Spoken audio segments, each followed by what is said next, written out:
Hello everyone, today I will show you how to adjust images alignment or align images in a PDF file using Wondershare PDF element. Now select edit option and select edit image already selected and click on this image and press Ctrl key for your keyboard and hold it and click another and second image is now selected and click right button and here you will find this alignment option. This is top align. This is top align. Now adjust.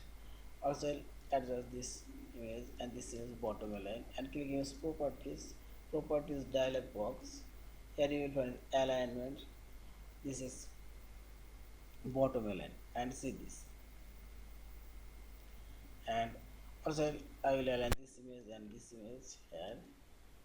This is right align, see this alignment, and this is left align, see this.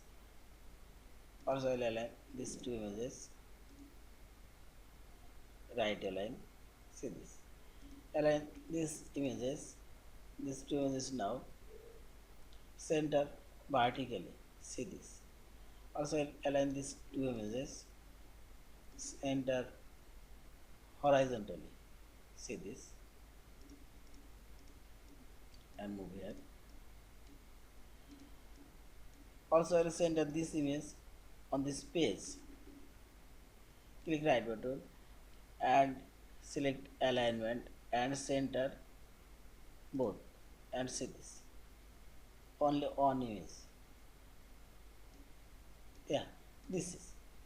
And finally select this file option, save or save as a PDF file. Thank you for watching. Please subscribe, like, share and comments.